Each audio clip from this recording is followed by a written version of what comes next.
That brown bottle in your medicine cabinet, the one you forgot you owned. $3 at the drugstore. It might be the single most powerful thing you can spray on your plants this week. I'm talking about plain hydrogen peroxide. 3%. The same stuff your mother dabbed on your scraped knee in 1968. And here's the part that's going to bother you. The garden centers, the big box stores, the fancy bottled plant tonics, lined up on those end caps for $15 and $20 a piece. They have no incentive to tell you this, because if you knew what a $1 mist of peroxide could do to root rot, fungus gnats, powdery mildew, and damping off, you'd walk right past their shelves and never look back. Before I go further, do me a quick favor. Drop your growing zone in the comments. Just the number. 5, 6, 7, 8. I'm reading every one of them so I can tailor what's coming next for your part of the country. What works on a humid porch in Georgia is not what works on a dry windowsill in Wyoming. Stay with me. Around the middle of this video, I'm going to show you the exact mix ratio a Cornell plant pathologist used to rescue tomato seedlings from damping off back in the 1990s.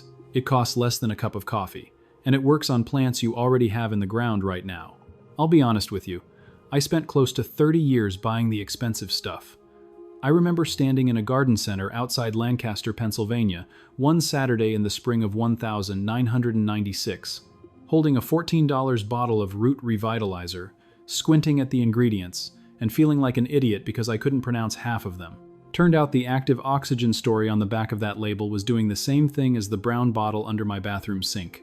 I just didn't know it yet. So let's get into why this works. Because once you understand the chemistry, you'll never look at that brown bottle the same way again. Hydrogen peroxide is just water with one extra oxygen atom hitched on, H2O2. That extra oxygen is loose. It wants to break free.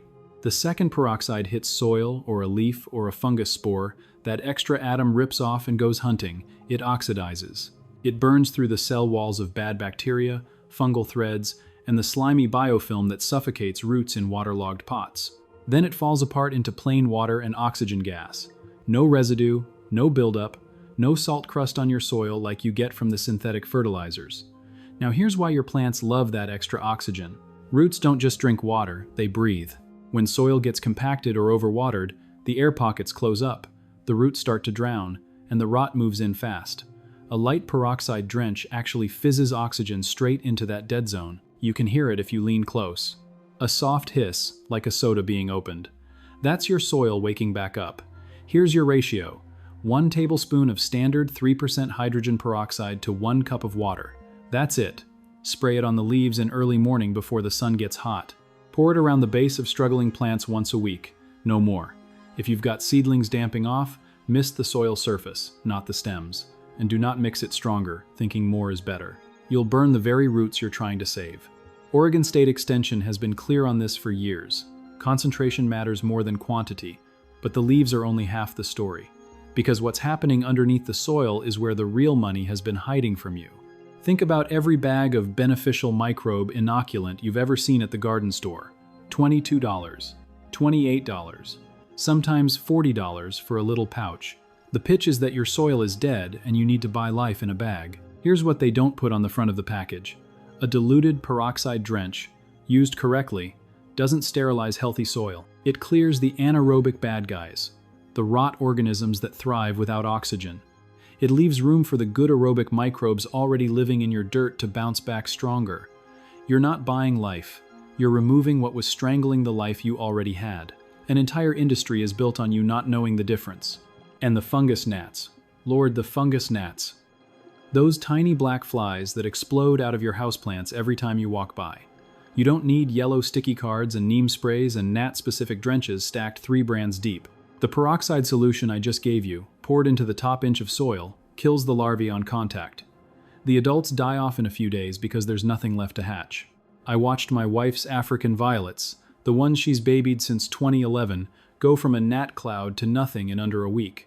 1 tablespoon, 1 cup, that's the whole arsenal. Now I can hear some of you already. You're thinking, that's fine for somebody starting fresh with new pots and new soil, but I've got established beds.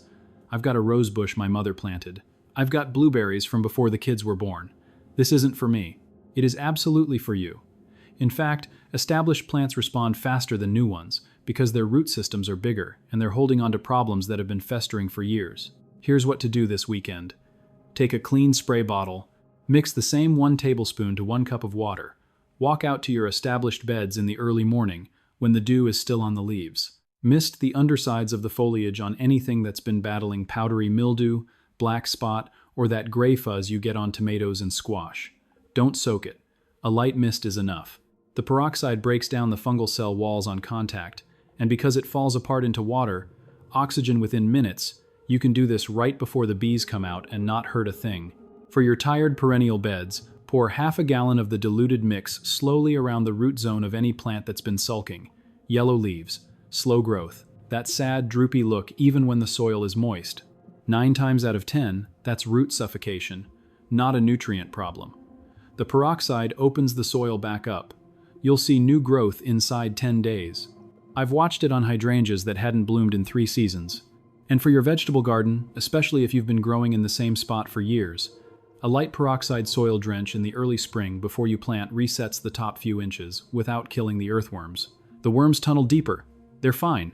It's the rot spores sitting on the surface, waiting for your seedlings, that get cleared out. You don't need to dig anything up. You don't need new soil. You don't need to start over. You need 3 minutes and a spray bottle. But here's the thing that finally turned me from a skeptic into a true believer. And this is the piece almost nobody talks about anymore, because it was buried under 50 years of product marketing. Back in the 1930s and 1940s, before the big agricultural chemical companies got their hooks into the home gardener, hydrogen peroxide was a standard tool in commercial greenhouses. There are old United States Department of Agriculture, USDA, bulletins from that era, the thin paper ones with the eagle on the cover, that describe peroxide soil treatments as routine practice. Then the post-war boom hit. Synthetic fungicides became profitable. The bulletins went out of print. The knowledge didn't disappear.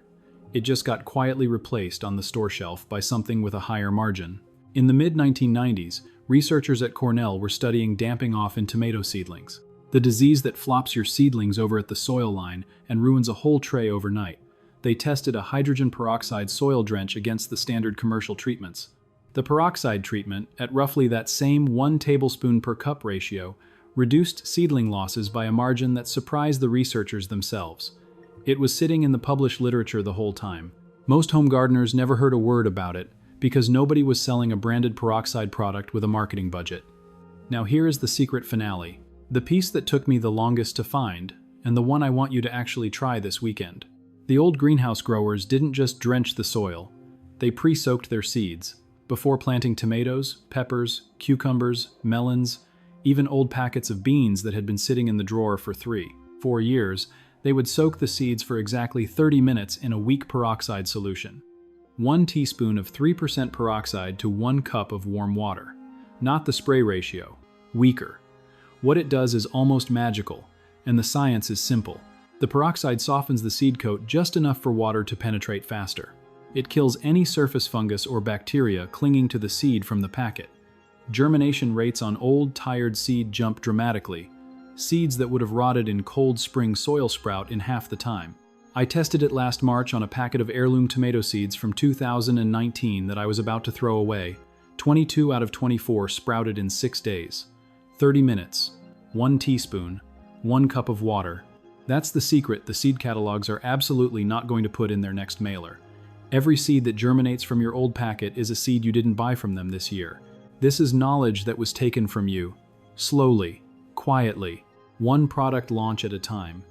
A whole generation of gardeners was taught to distrust their own kitchen cabinets and reach for the shelf with the bright labels and the higher price tags. And every spring, millions of Americans walk into those stores and hand over money for something they could have made in 30 seconds at the bathroom sink. You're not just saving a few dollars here. You're taking back something that belonged to your grandparents.